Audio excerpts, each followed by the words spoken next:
Bem, caríssimos, se um sacerdote é zeloso, ele considera que o inimigo mortal do dever de Estado cumprido da vida cristã é a prudência carnal e os medos que ela inspira. E, portanto, a Igreja propaga por toda parte esse princípio: temer a Deus e não temer nada. Não temer nada, mas temer somente a Deus. E é porque um padre verdadeiramente pastor, realmente interessado na salvação das suas ovelhas, considera tudo, não esquece nada, porque essa dedicação em todos os detalhes, não deixar passar nada, é própria de quem ama. E quando um padre ama os seus fiéis, ele de fato não deixa passar nada. Quanto mais forte, quanto mais puro é o amor de um padre pelos seus fiéis, mais ele pensa em tudo que possa ser prejudicial para afastar os fiéis da salvação da alma deles. E em colocar no seu apostolado tudo que é necessário, tudo que é útil para a salvação das almas. E, portanto, um sacerdote caridoso mesmo, ele considera que existe um inimigo mortal da vida cristã, do dever de Estado bem cumprido, que é a prudência carnal e os medos que ela gera. Esse inimigo não é o único da vida cristã. Existem muitos outros adversários da vida católica. Cada um tem suas especialidades. Uma árvore plantada para dar frutos está exposta aos ventos, tempestades, geadas, raios, ladrões, aos pássaros. Mas, além disso, a vida de uma árvore tem contra si inimigos ocultos que ficam dentro da árvore. Vermes que roem as raízes mais escondidos, parasitas que entram nos tubos que levam a seiva para cima e para baixo. E a vida cristã e o dever de Estado tem um inimigo desse tipo, que fica dentro da gente, que é a prudência carnal. E o que quer dizer prudência carnal aqui? Essa preocupação viciosa, defeituosa, pelos interesses da natureza humana contra os interesses de Deus, contra a salvação do homem, e que favorece, portanto, pecados. Desejo de cuidar da saúde além da medida, comprometendo as leis do jejum e da abstinência. Prudência carnal. Preocupação com os bens da terra, prejudicando a honestidade nos negócios. Prudência carnal. Buscar o favor dos homens em detrimento do serviço de Deus. Prudência carnal. Ora, essa prudência,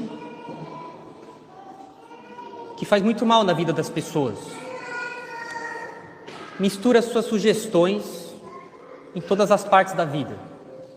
Como escreveu São Paulo, a carne luta contra o espírito luta contra a carne. Não tem nenhuma máxima do Evangelho a qual a prudência carnal não se oponha oferecendo uma outra proposição oposta. De modo que ela defende coisas inconciliáveis com o Evangelho. Cada vez que o espírito católico fala sim, o espírito da prudência da carne fala não. E esses dois espíritos, eles ficam disputando um domínio sobre nós.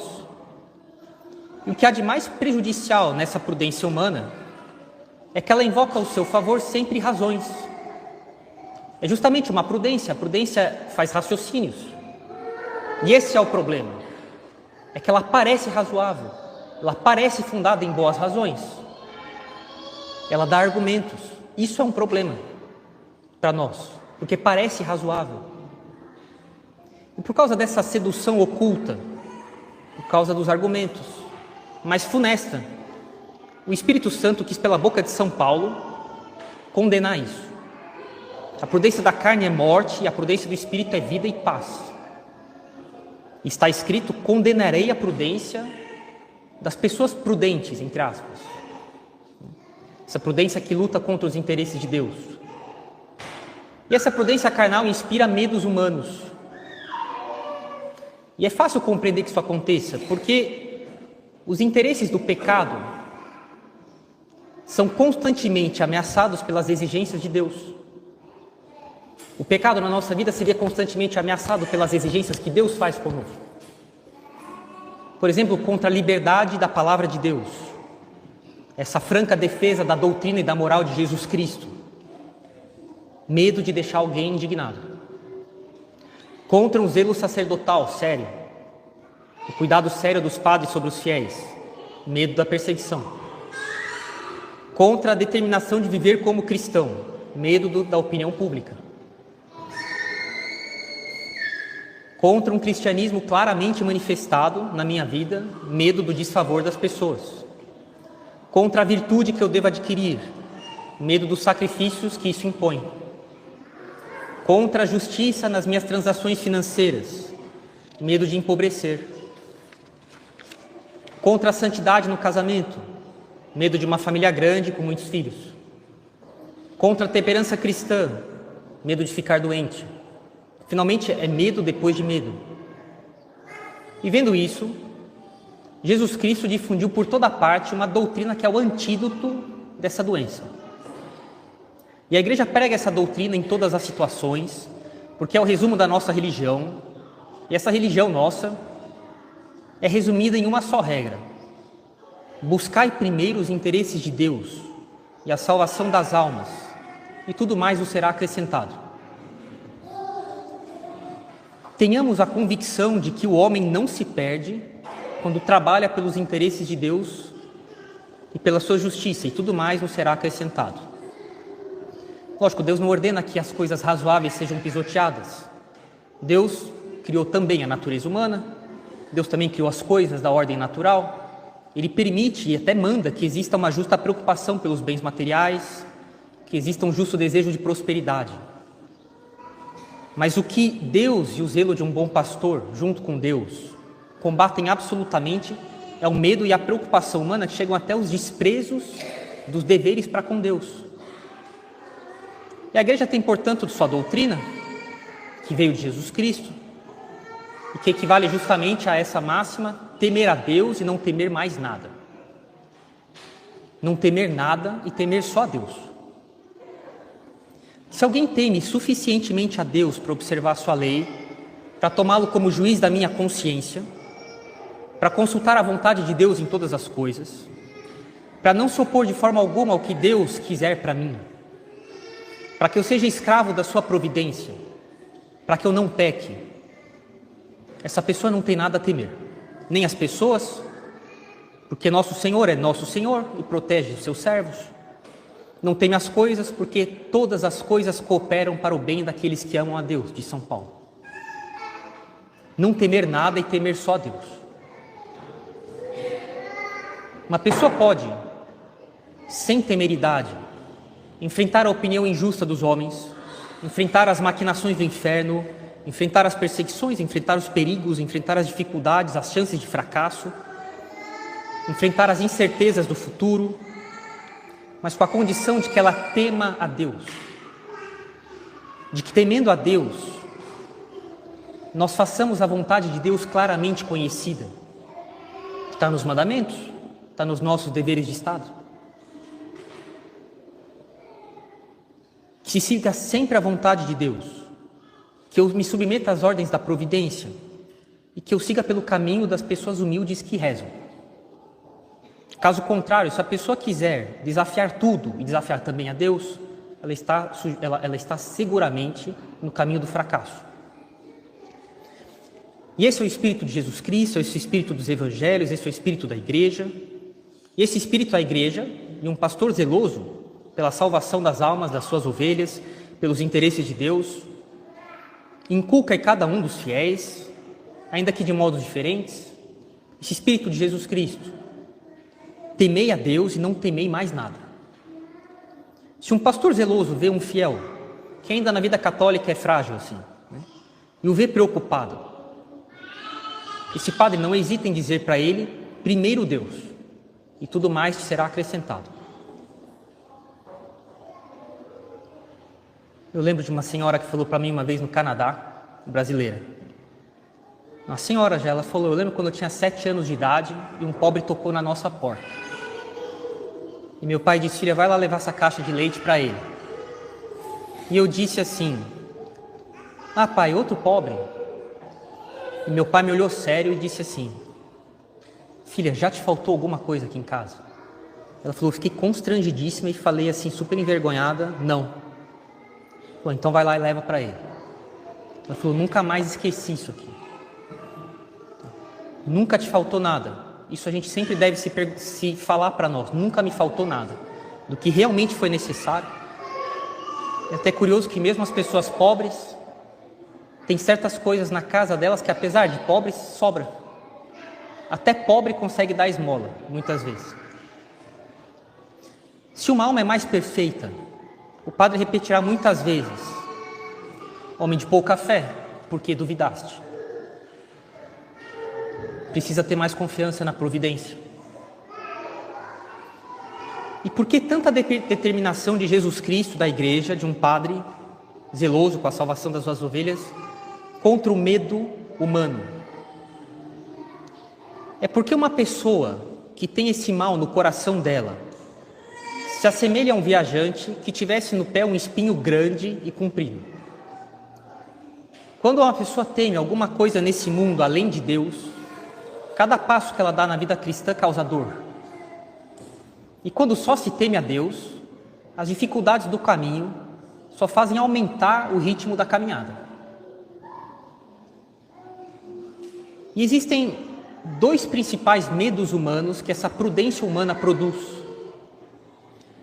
O primeiro é o respeito humano, em qualquer forma que seja. Depois, a desconfiança do dever cumprido. A desconfiança do dever cumprido significa assim, a pessoa pensa, se eu fizer tudo o que Deus me mandou, Ele vai me pregar uma peça e vai acontecer alguma desgraça na minha vida. É assim que as pessoas pensam. E contra esses dois inimigos, o respeito humano e a desconfiança do dever cumprido, Jesus Cristo e a igreja pregam a independência em relação às pessoas. Uma independência em relação aos homens. Uma independência humilde, corajosa, e o abandono corajoso à providência. E de fato, entre os medos humanos, tem dois que mais detêm as pessoas no caminho e contra os quais Jesus Cristo e a igreja fizeram mais esforços. Antes de tudo, o respeito humano. O respeito humano é, em geral, nada mais, nada menos do que uma importância excessiva dada pelo homem aos outros homens, seja por orgulho, seja por fraqueza. Nós acreditamos que os nossos semelhantes podem fazer muito contra nós, que o seu poder, o poder das pessoas chega até o ponto de influenciar o lado sério da minha vida, que eles podem influenciar a felicidade da minha vida, que os julgamentos das pessoas, as palavras das pessoas, os atos delas merecem toda a consideração. Isso é dar para as pessoas importância demais. E esse respeito excessivo que nós temos pelas pessoas acaba em grande parte retirando o respeito que nós devemos a Deus. Porque de algum modo nós recusamos alguma fatia da supremacia de Deus sobre nós. Por isso o respeito humano tem alguma coisa comparável a uma idolatria. Ele vem do orgulho e de todo o diminutivo do orgulho, sobretudo a vaidade. Nós fazemos uma espécie de contrato implícito com as pessoas, prometendo para as pessoas o seguinte: eu respeito vocês, mas vocês me retribuem o favor. Ou então vem da fraqueza, vem da timidez, e a pessoa tem medo de se mostrar independente das pessoas por consideração a Deus, e com isso fazer inimigos. O respeito humano nos faz recusar o serviço a Deus por causa do que as pessoas vão falar disso. E algo comparável, não é exatamente isso, mas é algo comparável a uma espécie de apostasia. Um certo afastamento da pessoa em relação à religião dela. E esse é o pecado de muita gente. Deixar de dar para Deus alguma coisa por causa das pessoas. O respeito humano na nossa vida vai adquirir muitos graus, dependendo de cada um, muitos diminutivos. E o fato é que a vida da maioria das pessoas nesse mundo acaba sendo uma mistura de dois movimentos internos na alma que ficam rasgando a pessoa no meio. E com esses movimentos a pessoa reserva alguma coisa para Deus e muita coisa para o mundo. E a pessoa passa a vida rasgada. E o segundo desses grandes medos que a prudência humana causa é a desconfiança no dever cumprido. O cumprimento do dever muitas vezes leva a correr riscos. A respeito disso, o padre Renato em São Paulo uma vez falava assim para mim: Padre Pascotto, viver é um risco. O dever perfeitamente cumprido pelos sacerdotes expõe-nos a certas revoltas ou queixas. Se são simples sacerdotes, como vossos humildes servos do bom pastor, queixas e críticas por parte dos fiéis. Se são sacerdotes que ocupam graus maiores na hierarquia eclesiástica, no governo da igreja, represálias de outros membros da hierarquia. E o dever fielmente cumprido de um religioso, por exemplo, expõe ele a críticas dentro do convento, ou mesmo de outras pessoas fora do convento. O dever cumprido muito bem pelos leigos, por um leigo, expõe ele a prejuízos materiais, a prejuízos morais, críticas, difamações, calúnias. O dever dos cônjuges expõe eles a uma sobrecarga nos gastos familiares. O dever dos superiores expõe eles a dificuldades com os inferiores. O dever dos pais expõe eles a causar descontentamento dos filhos. O dever dos inferiores, bem feito, expõe eles a serem vítimas materiais da submissão deles. Pode ser que eles acabem deixando de receber alguma coisa justa por parte de quem os contratou.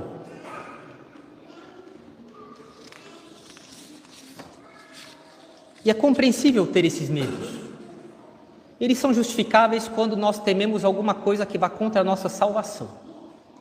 Mas é ruim e nocivo quando procura poupar a nossa natureza humana em detrimento de uma consciência limpa.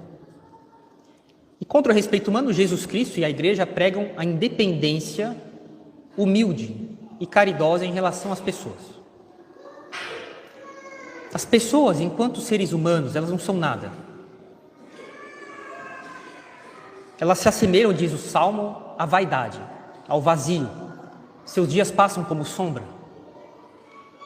Nós devemos confiar nas pessoas na medida em que elas são um representante de Deus, uma autoridade de Deus, em que ela exige os direitos de Deus, em que elas são reflexo da imagem de Deus. Mas enquanto é um puro ser humano, que se arroga prerrogativas humanas, separado de Deus, nós não devemos ficar perturbados por causa do juízo dessas pessoas, suas palavras ou o que elas queiram fazer. Mas essa independência, aliás, lembre-se, a maioria das coisas e das pessoas tem uma influência quase nula, real, na nossa vida.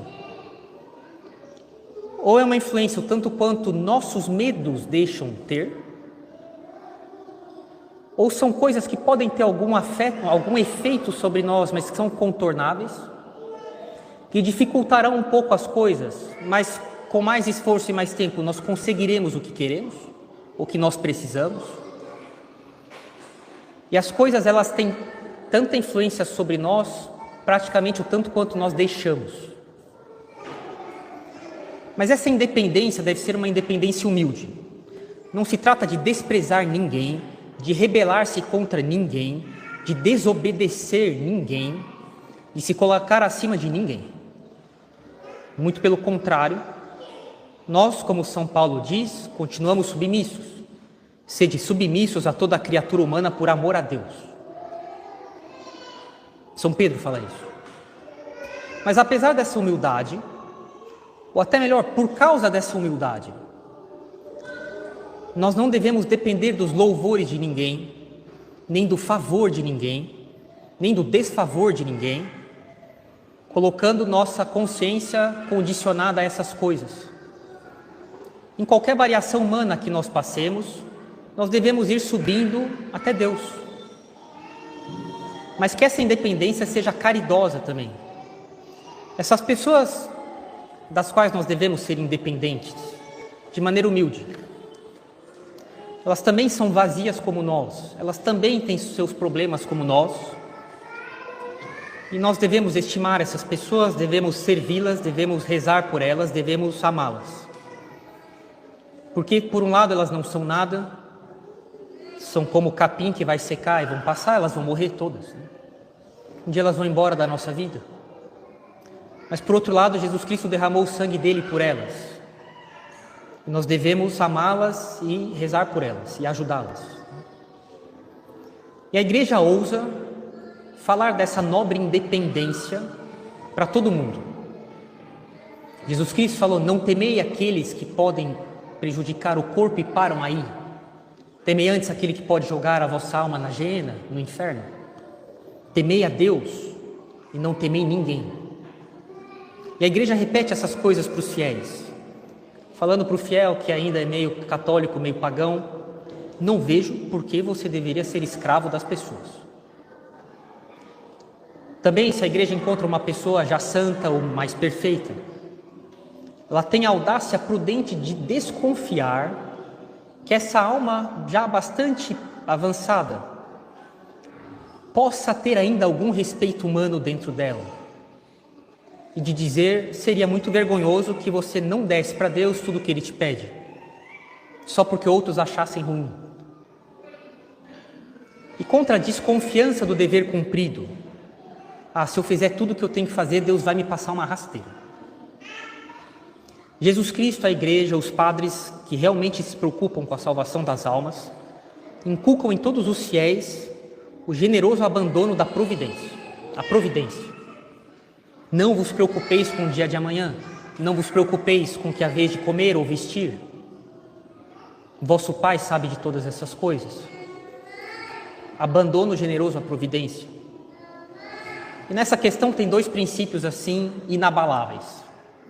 Em primeiro lugar, é impossível que o dever cumprido produza da parte de Deus resultados verdadeiramente prejudiciais. E se a providência permitir que se sigam consequências crucificantes, essas consequências são secretamente uma bênção do ponto de vista da salvação. Em segundo lugar, é igualmente impossível que o dever cumprido não produza uma recompensa no céu. E se essa recompensa for só lá, e nada aqui ainda, vai ser mais preciosa. E é por isso que Isaías fala: dizei ao justo que está tudo bem, que ele comerá dos frutos do seu trabalho.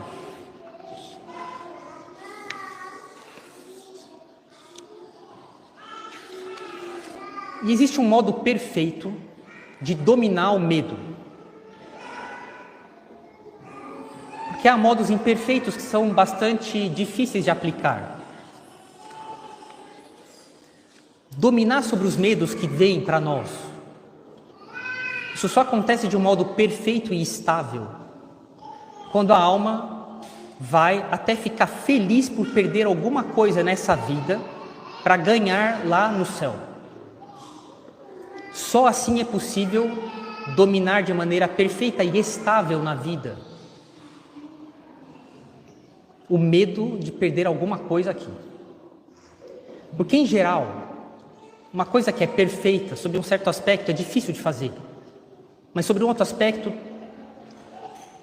tem certas facilidades. Por exemplo, numa família, que uma empregada cuide dos filhos tão bem quanto a mãe dessas crianças, né? Isso é difícil fazer. Mas que a mãe, ela mesma, graças ao amor materno que ela tem, dê para os seus filhos o melhor cuidado do mundo. Isso é uma coisa natural e, portanto, é facilmente realizável. É mais perfeito. É difícil fazer um cuidado perfeito, mas porque aquilo é muito amável, ela faz com uma certa facilidade. E é assim também que na vida cristã existe um jeito de tornar fácil os sacrifícios que Deus pode nos pedir. Uma alma que quer subir até a perfeição do cumprimento dos deveres dela, eles vão sentir o quanto esse fardo é leve e o jugo de Cristo é suave, aplicando certos princípios. Então, imaginem, por exemplo, que alguém diga assim: bem, essa dificuldade é inevitável, eu tenho que me resignar. Bem, é um certo jeito de tentar suportar as dificuldades, mas seria semelhante a de uma pessoa condenada à morte, falar: não tem o que fazer. A pessoa fica resignada, mas é duro isso aqui. Seria a tranquilidade, entre aspas, de um condenado à morte. Não tem o que fazer, é uma cruz que eu tenho que carregar. É um certo jeito de suportar as coisas, uma certa resignação, mas é um jeito imperfeito de dominar o medo e torna a coisa mais difícil.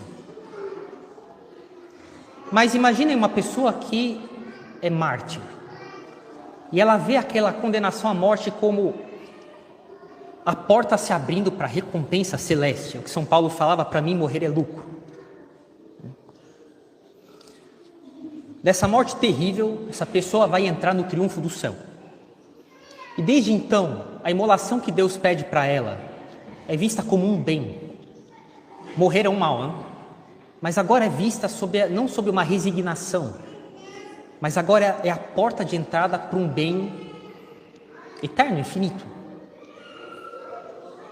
E o cristão deve fazer isso. E eu creio que só o cristão é capaz de fazer isso.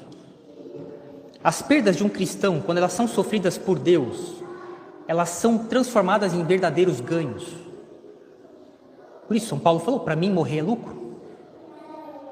Toda perda que Deus quis, que foi oferecida para Deus, se torna um benefício na outra vida.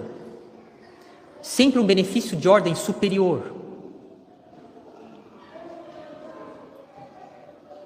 Eis que me chega uma humilhação, por exemplo. Ela me tirará muitas vantagens que a minha natureza estima. Perderei alguma coisa da minha honra, alguma coisa da benevolência dos homens, alguma coisa de uma chance de sucesso nos meus negócios. Sim, mas se eu tenho bom espírito e me volto para Deus, eu sei que isso será recompensado na outra vida. Ele irá me compensar, me dando auxílios divinos que me farão compensar o que eu perdi do lado dos homens. Frequentemente Deus me elevará, de algum modo que seja, não sei como. É o caso de José do Egito, por exemplo. Esse cálculo sobrenatural produz a alegria de perder alguma coisa nessa vida para ganhar algo na outra vida. E quando esse tipo de alegria entrou no coração de alguém, então os medos humanos já não têm mais poder sobre a pessoa. E o poder que elas exercem sobre a alma vão embora. E é por isso que Jesus e a igreja se esforçam para elevar as almas até essa altura. E o padre que se preocupa com as almas dos seus fiéis, quando vê uma pessoa perturbada, golpeada, fragilizada, porque cumprir o dever dela parece perigoso em algum aspecto, esse padre ama dar a seguinte lição: por que você tem medo, homem de pouca fé? Suba até a alegria de perder alguma coisa nessa vida, mas faça o que você tem que fazer e Deus te recompensará na outra vida.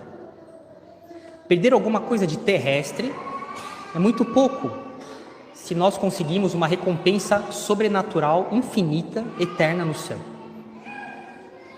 Depois, lembre-se de que Deus dá essa bênção, essa dupla bênção que Deus deu para os patriarcas no Antigo Testamento, né? Que Deus te dê o orvalho do céu e a gordura da terra. O orvalho do céu são essa abundância de bens sobrenaturais que compensam a perda dos bens naturais. E a gordura da terra são essas compensações mesmo materiais que Deus dá nessa vida para quem sabe oferecer sacrifícios para Ele. E nós então temos que ter essa absoluta convicção de que quando Deus nos pede um sacrifício nesse mundo, frequentemente Ele compensa esse sacrifício com um bem igual ou maior nessa vida e sempre com a vida eterna na outra. Quando Deus nos pede um sacrifício nesse mundo, frequentemente Ele o compensa com um bem igual ou maior nessa vida e sempre com a vida eterna na outra. Em nome do Pai, do Filho e do Espírito Santo. Amém.